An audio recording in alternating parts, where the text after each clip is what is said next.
হরে কৃষ্ণ।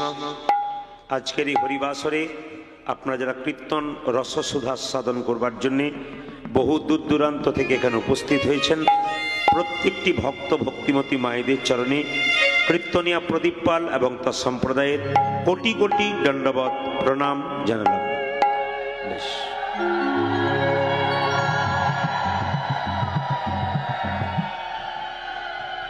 আজকের এই হরিবাসর একটু সকাল সকাল আরম্ভ হওয়ার কারণ তো আপনারা সবাই জানেন। কয়েকদিন প্রকৃতি আমাদের বাদ সেধেছিল, কখন তিনি নেমে আসবেন ঠিক নেই। আজকে প্রকৃতি একবারে পুরোপুরি পক্ষে আছে। উনি যেন বলতে চাইছেন হরি যেখানে আছে আমি সেখানে নেই, হরি যেখানে আছে হরি ভক্তকে কষ্ট দেব না বলে উনি আজকে সরে গেছেন। কীর্তন চলাকালীন আপনাদের কাছে একটা নিবেদন রইল, কীর্তন চলাকালীন যদি কেউ গল্প করে তবে উনি পাপ সঙ্গে করে বাড়ি যাবেন। আর কীর্তন চলাকালীন যদি এক মনে ভগবানের কথা কেউ শ্রবণ করেন উনি পুণ্য সঞ্চয় করে বাড়ি যাবেন। আপনারা কোনটা নেবেন সেটা তো আপনাদের হাতে রইল। তবে আজকে যে জন্যে কীর্তন, আজকে যে জন্যে কীর্তন, ইনি বড় ভাগ্যবান, ইনারা বড় ভাগ্যবান। কেন? 1 বছর আগে বুকিং করতে হয়, তো ইনার সঙ্গে মাত্র খুব বেশি হলে 1 মাসের মধ্যে হয়েছে। এই কারণে একটা ডেট গন্ডগোল হওয়াতে, অন্য জায়গাতে হওয়াতে উনি ফাঁকে পেয়ে গেছেন। আর আপনাদের চরণাশ্রিত আমরা হতে পেরেছি।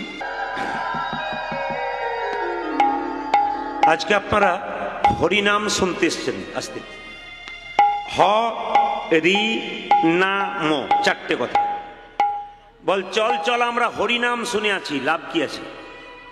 তো হরির মধ্যে কি লাভ আছে, নামের মধ্যে কি লাভ আছে? হ রি না ম। হ মানে কি? হরণ করা। রি মানে কি? শরীরের রিপুগুলোকে। না মানে কি? নাশ করা। ম মানে কি? মঙ্গল বা মুক্তি হওয়া। এই জন্য আপনারা হরিনাম শুনতে এলেন। আজ আপনাদের জানাতে চাই যে গাড়ি বাড়ি টাকা পয়সা ধন দৌলতে সুখ আছে? জোরে বলুন হ্যাঁ না না। এখন বলছেন না, কিন্তু কাছে পেলে তখন আপনারা ভাববেন বা আমিও ভাববো হ্যাঁ টাকাতেই সুখ আছে। না, এমনও ব্যক্তি পৃথিবীতে আছে যে প্রচুর টাকা রোজগার করে, সেগুন কাঠের ছপ্পরে শুয়ে থাকে, কিন্তু 1 টাকার ঘুমের ট্যাবলেট না খেলে ঘুম আসে না। এমন সুখের প্রয়োজন কি আছে? এ সংসারে যার টাকা আছে তারও জ্বালা, যার নাই তারও জ্বালা। এ সংসারে যার প্রচুর টাকা আছে তারও জ্বালা, আর যার নাই তারও জ্বালা। এ সংসারে যার ছেলে মেয়ে আছে তারও জ্বালা, আর যার নাই তারও জ্বালা। ছেলে মেয়ে যার আছে সেও কাঁদছে ছেলে মেয়ের জ্বালায়, আবার যার নাই না পাওয়ার জ্বালায় সে আবার কাঁদছে। আমরা পেলেও খুশি, না পেলেও দুঃখ যন্ত্রণা, আর না পেলেও দুঃখ যন্ত্রণা। তাহলে কি সংসার করবেন না? সং মানে কি? মা সাজা, বাবা সাজা, কাকা সাজা, দাদা সাজা, সং। রং মেখে যাত্রার আসরে অভিনয়, যতক্ষণ অভিনয় শেষ রং মুছে হরিবোল, আসর থেকে নেমে যাবে। সংসার মঞ্চে আপনারা কেউ মা সেজেছেন, কেউ কাকি সেজেছেন, কেউ কাকা সেজেছেন, কেউ বাবা সেজেছেন। অভিনয় যখন শেষ, রং যখন মুছে দেবেন, শ্মশানের চিতাতে নিতাই গৌর হরিবোল হয়ে যাবে একবার পরিষ্কার। তাহলে প্রশ্ন করবেন আপনারা, প্রশ্ন করবেন আপনারা, শান্তি কোথায় পাবো? অনেকে বলে মরে গেলে শান্তি, শ্মশানে না যাওয়া পর্যন্ত শান্তি নেই। ওতে শান্তি কোথায়? আপনি তো মরে গেলেন, শান্তি কি? বেঁচে থেকে শান্তি কোথায় পেলেন? লক্ষ্মী নারায়ণকে বলছে স্বামী ভগবান, তুমি সবাইকে গাড়ি বাড়ি টাকা পয়সা ধন দৌলত দিয়েছো, একটা জিনিস দাও নাই কেন? শান্তি। বলছে শান্তিটা আমার পায়ের তলায় দেবে রেখেছি ভগবান বলে। বলছে শান্তি পাবে কখন ওরা? বলছে আমার চরণ ধরবে যখন শান্তি পাবে তখন, কারণ চরণের মধ্যে শান্তি লুকিয়ে আছে। তাই আপনাদের কাছে নিবেদন রইল, যদি ভগবানের চরণ ধরতে পারেন এর মতো অনাবিল শান্তি আর পৃথিবীতে কিছু নেই। ভগবানের চরণের মধ্যে শান্তি লুকিয়ে আছে, অন্য কোথাও শান্তি কিন্তু নাই। তাই শান্তি পাওয়ার জন্য ভগবানের চরণটা ধরবেন। ভগবান বলেছেন কটা আপেল দিলে কটা লেবু দিলে ওই দিকে আমি তাকাই না, মান মানা ভবা, তুমি তোমার মনটা আমাকে দিলে কিনা ওইটার দিকে আমি তাকাই। আপনারা আজকে হরিবাসর এসছেন, কেউ টাকা পয়সা নিয়ে এসছেন না আপেল কলা নিয়ে এসছেন, আপনারা একটা সুন্দর জিনিস নিয়েছেন, যে জিনিসটা ভগবানকে দেবার জন্য এসছেন। মন সুন্দর পবিত্র মনটা ভগবানের চরণে দিয়ে দিন, বাস ভগবান কৃপা করে দেবে। এই জন্য মান মানা ভাবা, যে তার মনটাকে আমাকে দিতে পারে আমি তার সব কিছু দিয়ে দিই। তাই মহাপ্রভু কি করলেন, দাদা নিতাইকে নিয়ে জীবের দ্বারে হরিনাম দিলেন, আমাদের মতো অধমী জীবকে হরিনাম দেওয়ার জন্য আরো বাড়বে। শ্যাম সুন্দর কি, হ্যাঁ মদন মোহন কি, হরিবাসর কি। হাত তুলছেন কেন, আস্তে, হাত তুলছেন কেন, হ্যাঁ হাত তুলছেন কেন, হাত তুলবেন কেন? মহাপ্রভু বলছেন হাতটা তুলছো মানে স্যারেন্ডার হচ্ছে। কি এসেছো খালি হাতে, যাবে খালি হাতে, যা করেছো এখানে রেখে যাবে, যাবার সময় আমাকে আত্মসমর্পণ করে বলো, প্রভু এসছিলাম খালি হাতে, চললাম খালি হাতে, যাবার সময় তোমার চরণে আমি আত্মসমর্পণ করে দিলাম। এই জন্য আপনারা আত্মসমর্পণ করে দিলেন। তবে হ্যাঁ, এই দেখুন দাপরের শেষ কলিযুগ আসছে, ভালো করে শুনবেন, দাপরের শেষ কলিযুগ আসছে। আর যখনই কলিযুগ আসছে, কৃষ্ণ বসে আছে আর পঞ্চপাণ্ডব সামনে বসে আছে, পাঁচজন। কে? যুধিষ্ঠির, ভীম, অর্জুন, নকুল, সহদেব। সঙ্গে সঙ্গে সবাই মিলে বলছে কৃষ্ণ কানাই হা কি। আপনার জয়টা দেবেন না নাকি? কৃষ্ণ কানাই হা কি, জোরে একবার উলুধ্বনি। বাবা, শ্যাম সুন্দর কি, মদন মোহন কি।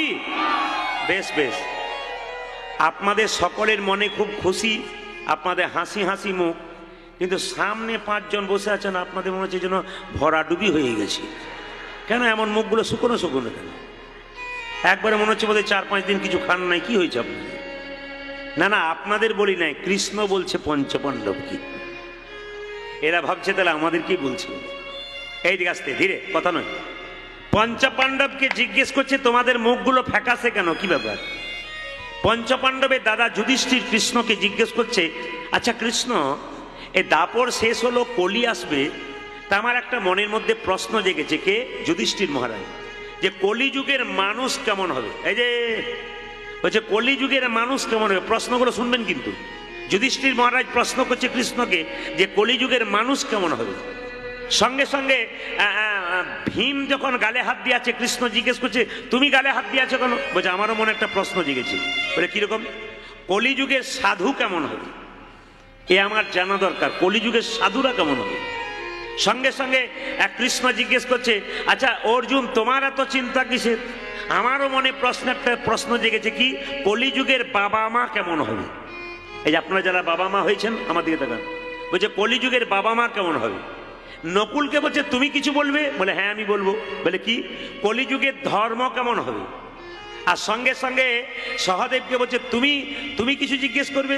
বলছে কলিযুগের মানুষ কোন গুণের দ্বারা ওপরে উঠবে আর কোন দোষের দ্বারা নিচের দিকে নেমে যাবে, এ প্রশ্ন আমাদের জানার ছিল।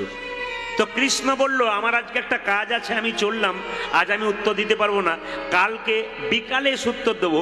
কাল সকাল থেকে তোমরা 5 ভাই 5টা রাস্তায় যাবে, কি কি দেখলে আমাকে বিকালে এসে বলবে, আমি তোমাদের উত্তর দিয়ে দেবো। মায়েরা, কৃষ্ণ বলে গেল আর সঙ্গে সঙ্গে 5 ভাই 5 পথে সকালবেলায় বেরোলো। যখন কেশব মাধব বলে গাইতে গাইতে চলে যাচ্ছে, কে কে চলে যাচ্ছে? একদিকে যুধিষ্ঠির মহারাজ, কেশব মাধব নন্দ দুলাল, কেশব কেশব মাধব নন্দ দুলাল, কেশব মাধব নন্দ দুলাল, গিরিধারী লাল জয় জয় ব্রজের গোপাল, গিরিধারী লাল জয় জয় যশোদা দুলাল, গিরিধারী লাল জয় জয় যশোদা দুলাল, গিরিধারী লাল জয় জয় যশোদা দুলাল,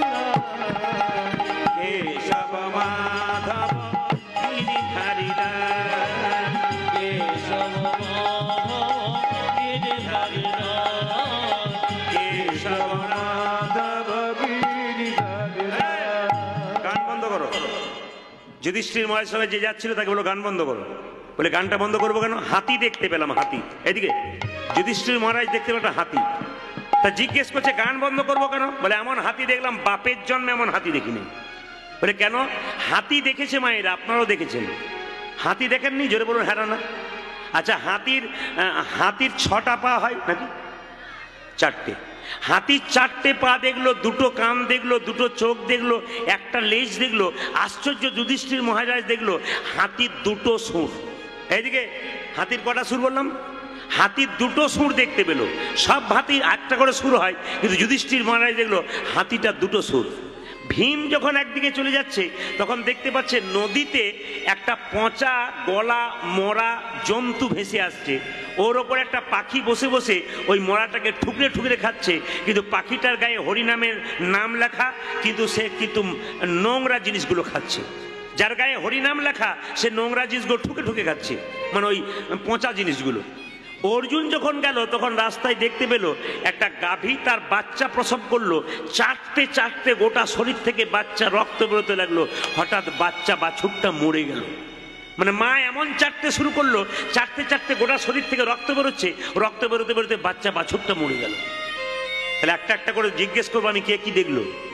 তাহলে মায়েরা যুধিষ্ঠির মহারাজ কি দেখলো? হাতি। কটা সুর দেখেছে জোরে বলুন? 2টো। হ্যাঁ।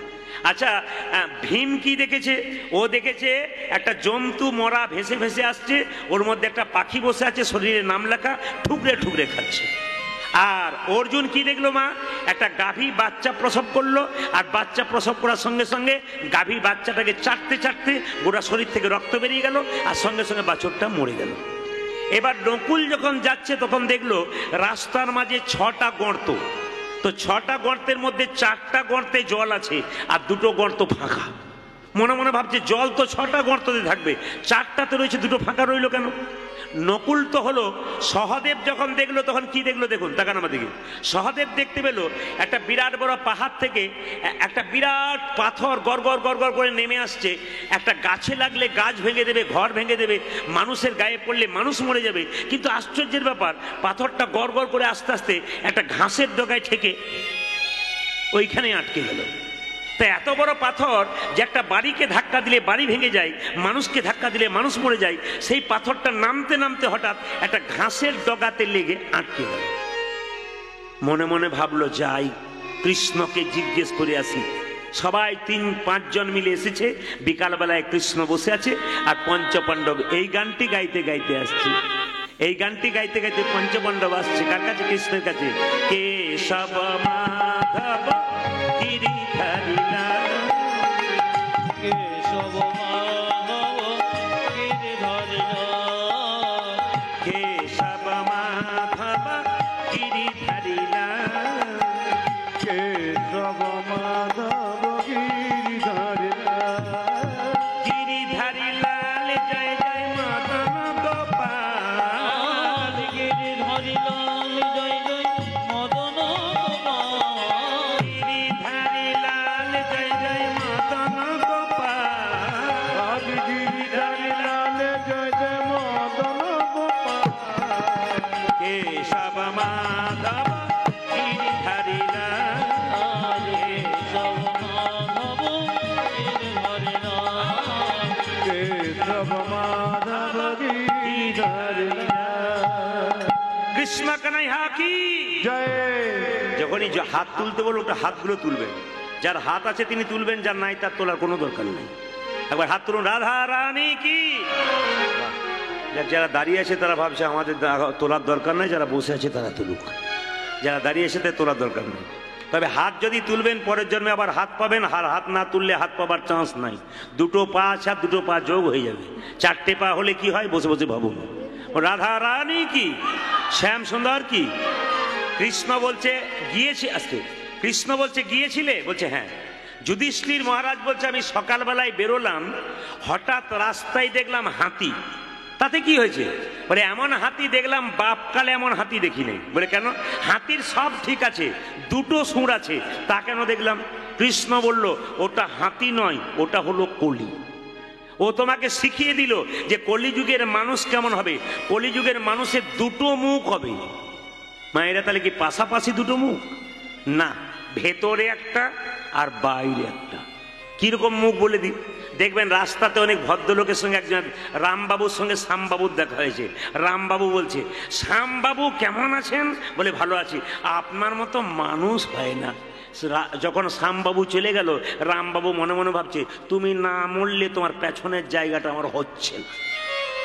মানে বুঝতে পারছি, মানে বাইরে প্রশংসা করলো আর ভেতরে তার নিতাই। এরকম মানুষ অনেক আছে।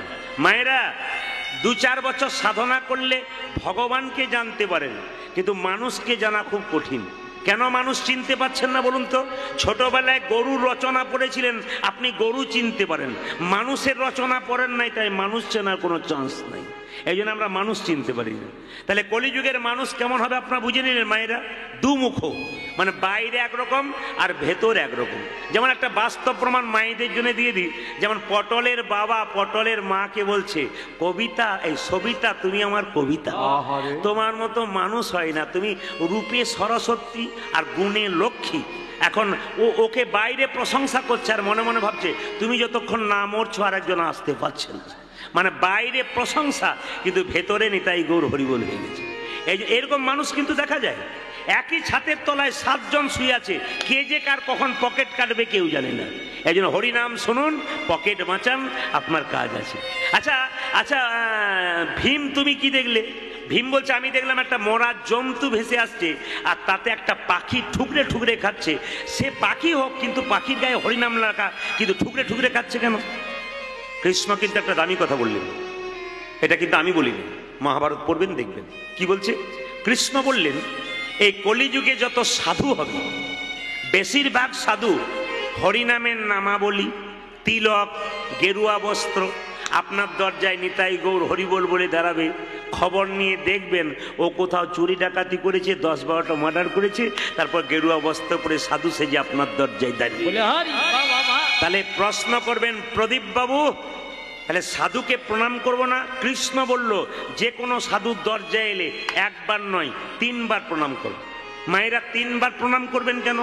3 বার প্রণাম করবেন এই জন্যে, প্রথম প্রণাম করবেন সাধুটি চুরি করে হোক, ডাকাতি করে হোক, ওই যে গেরুয়া বস্ত্র পরেছে, সাধু বাবাকে নয়, গেরুয়া বস্ত্র ত্যাগের প্রতীক, ওই ত্যাগের প্রতীক গেরুয়া বস্ত্রকে একটা প্রণাম দাও। দ্বিতীয় প্রণাম কেন দেবে না? আমরা যারা সংসারী মানুষ, 1 দিনের বেশি 2 দিন সংসারে বাইরে গেলে মন ছটফট করে ঘর যাবার জন্যে, ওই সাধুটি চুরি ডাকাতি করে হোক আর যা করে হোক, ওই যে সাধু সেজেছে, দীর্ঘদিন ঘর ত্যাগ করেছে, এই ত্যাগের জন্যে তাকে একটা প্রণাম দিন। আর 3 নম্বর প্রণাম কেন দেবেন না? আপনার দরজাতে কোনোদিন হরিবোল ধ্বনি হয় নাই, ওই সাধুটি চুরি করে হোক, ডাকাতি করে হোক, ওই যে নিতাই গৌর হরিবোল বলছে, ওই হরিবোল ধ্বনি। সঙ্গে সঙ্গে ভীম বলল, আমি উপযুক্ত উত্তর পেয়ে গেলাম, কলিযুগের সাধু কেমন হবে। সঙ্গে সঙ্গে অর্জুন জিজ্ঞেস করছে, আমি দেখলাম একটা গাভীর বাচ্চা প্রসব করলো আর বাচ্চাটাকে চাটতে চাটতে বাচ্চার শরীর থেকে রক্ত বেরিয়ে গেল আর বাচ্চাটা সঙ্গে সঙ্গে মরে গেল, কেন মরল? সঙ্গে সঙ্গে কৃষ্ণ বলল, তুমি প্রশ্ন কি ছিল? বলে কলিযুগের বাবা মা কেমন হবে। বলছে, কলিযুগের বাবা মা এই হবে, ছেলেকে আদর দিতে দিতে একবার নিতাই গৌর হরিবোল করে দিবে। তার মানে কি? জ্যান্তে মরা। বিবেকানন্দের কথা, জ্যান্ত থেকে মোরা। বাচ্চা মানুষ হলো, বড় হলো, সব হলো, কিন্তু বিবেক বুদ্ধি যার না হলো, সে জ্যান্ত মোরা। তার মানে কি? আপনার ছেলেকে আপনি কিভাবে অমানুষ করছেন, কিভাবে মেরে দিচ্ছেন। দেখুন, ছেলে বেঁচে আছে কিন্তু না থাকার মতো। কিরকম? ছেলেকে বলছেন, এখন থেকে ঠাকুর প্রণাম কি জন্য করছিস? তোর পরীক্ষা আছে না? ওসব চলবে না। ওসব যারা ঠাকুর প্রণাম করে, হরিনাম করে, ভিখারির মতো রাস্তা দিয়ে ঘুরে বেড়ায়, ওদের মতো করলে হবে না। কলমের ডগায় লাখ লাখ টাকা রোজগার করতে হবে, হরিনাম শোনা তোর হবে না। সেই বুড়ো বয়স এক চান্স দেখবি, এখন করার দরকার নেই। তাহলে লক্ষ্য করুন, আমরা ছেলেদেরকে কি করছি? টাকা পয়সা রোজগার করার মেশিন তৈরি করছি। আপনার ছেলেকে বিরাট অফিসার করলেন, উনি কলকাতায় গিয়ে ফ্ল্যাটে রইলেন, আর আপনি বাবা মা বসে রইলেন হাঁ করে, কখন ছেলে আসবে। ছেলে আর এলো না। মেম সাহেবকে বিয়ে করার পর ওইখানেই রয়ে গেল, ও ফ্ল্যাটে গিয়ে ফ্ল্যাট হয়ে পড়ে গেল, মা বাবাকে চিনতে পারলো না, বেঁচে থেকেও মরার মতো আপনি তৈরি করে দিলেন। কি সুন্দর উত্তর দিচ্ছে দেখুন। সঙ্গে সঙ্গে নকুল বলছে, আমি দেখলাম 6টা গর্ত, তার মধ্যে 4টেতে জল আর 2টোতে নাই, দেখলাম কেন? কৃষ্ণ বলল, কলিযুগে যত উৎসব হবে, আড়ম্বরতা বেশি হবে, ধর্ম কম হবে। আপনারা বলুন তো, হাত তুলে বলেন না দুর্গা দেখতে যাব? আপনারা বলেন না পুজোর সময়, সত্যি কি দুর্গা দেখতে যান না প্যান্ডেল দেখতে যান? জোরে বলুন। জোরে বলবেন, দুর্গা দেখতে যান, প্যান্ডেল দেখতে যান, আর আলো রোশনাই দেখতে যান। যত না ভক্তি আড়ম্বরতা তার চাইতে বেশি। দেখবেন এখন প্যান্ডেলের রোশনাই, আলোর প্যান্ডেল বিরাট। আবার আমি এবছর দুর্গাপুজোতে এক জায়গায় গান করতে যাচ্ছিলাম, আমার বড় লজ্জা লাগলো, ধিক্কার লাগলো। প্যান্ডেল করেছে, তার পাশে দেখছি একটা স্কুটি রেখেছে, শিব স্কুটি চালাচ্ছে, আর দুর্গা তার কাঁধে হাত দিয়ে বসে আছে। আপনারা হাসছেন, কিন্তু খুব লজ্জার ব্যাপার আমাদের হিন্দু সমাজে, যে কিছু বোঝে না, জানে না। জিজ্ঞেস করলাম এটা কি হচ্ছে, ওটা থিম বানিয়েছি, থিম। লজ্জা লাগা উচিত, আমরা কোন জায়গাতে পৌঁছাচ্ছি। অসভ্য সমাজ, অসভ্য মানুষ এগুলোকে এত নোংরা করে দিচ্ছে, আমাদের ধর্মটাকে আমরা নিজেরাই শেষ করে দিচ্ছি, আমরা বুঝতে পারছি না। আনন্দ করে চলে যাচ্ছে আমরা দেখবার জন্যে, কিন্তু আমরা যে কত নিচে নামাচ্ছি ধর্মকে। অন্যান্য জাতির মানুষ এই সমস্ত ধর্মকে দেখে ধিক্কার জানাবে, এটা কি ধর্ম হচ্ছে? অন্যান্য ধর্মে যে আড়ম্বরতা নেই, আমাদের ধর্মে খালি আড়ম্বরতা আছে, কিন্তু আসল ভক্তিটাই কিন্তু নেই। এই জন্য আপনাদের কাছে নিবেদন রইল, আড়ম্বরতা নয়, ভক্তি করবেন, আপনার কাজ আছে। এইবার সবাই লক্ষ্য করুন, 5 নম্বর ভাই সহদেব বলল, আমি দেখলাম একটা বিরাট বড় পাহাড় থেকে, একটা বিরাট পর্বত থেকে ওই বিরাট বড় একটা পাথর গড়গড়িয়ে পড়ছে। তো হঠাৎ একটা ঘাসের ডগাতে লেগে আটকে গেল।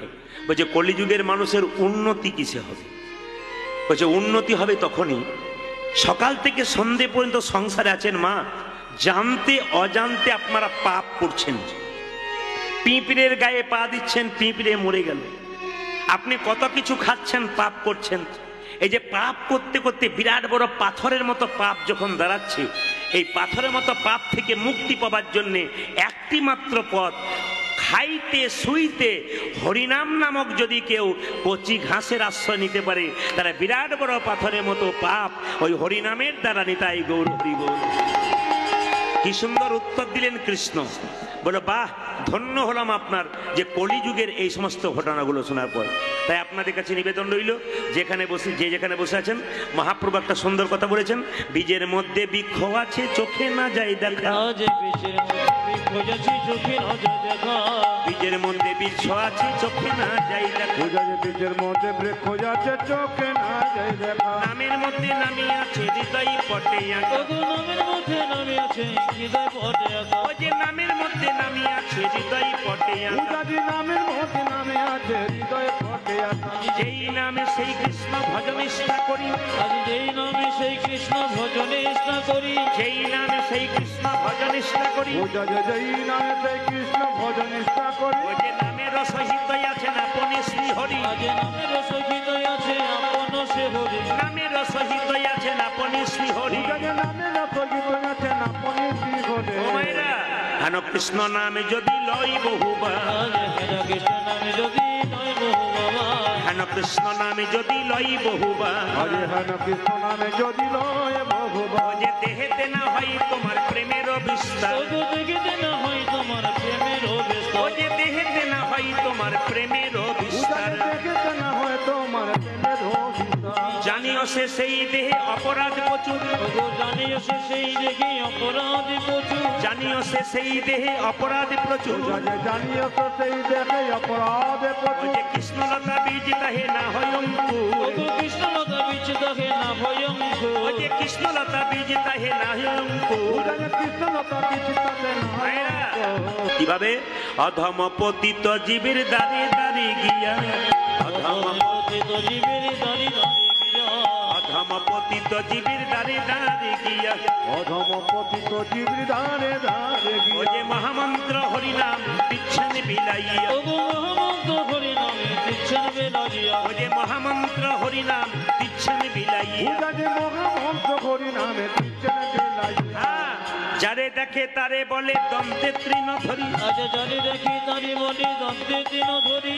যারে দেখে তারে বলে দন্তে তৃণ ধরি। যে জানে থেকে তার বলে দন্তে তীর্ণ ধরি। ও যে আমারে কিনিয়া লহ বল গৌর হরি। আজি আমার কিনে এলো বলে গৌর হরি। ও যে আমারে কিনিয়া লহ বল গৌর হরি। পূজাজি আমার হিতিয়া লহ বল গোবর বলে। কি বলছে? কে কি নিবি রে? তোরা কে নেবে রে? কে কি নিবি রে? তোরা কে কে নিবি রে? যা চাইবি তাই পাবি, কে কি নিবি রে? তোরা যা চাইবে তাই পাবি, কে কি নিবি রে আমি বিনামূল্যে বিকাইব কে কি নিবি রে বিনামূল্যে বিকাইব কে কে নিবি রে? আমি বিনামূল্যে বিকাইব ধর্ম অর্থ কাম মোক্ষ আমি বিনামূল্যে বিকাইব ধর্ম অর্থ কাম আমি বিনামূল্যে বিকাইব আজ ধর্ম অর্থ কাম আমি বিনামূল্যে বিকাইব ধর্ম অর্থ কাম আমি বিনামূল্যে বিকাইব কে কে নিবি রে? আমারে কি নিয়ে লোক বলে গোবরে আমার কিনিয়া লগ বল গোরে বলি। একবার জোরে বলুন রাধা রানী কি হ্যালো হ্যালো যে পরিমাণ ভক্ত হয়েছে জোরে একটু আশা করছিলাম রাধা রানী কি ভক্ত একই আছে শব্দটা বেরিয়েছে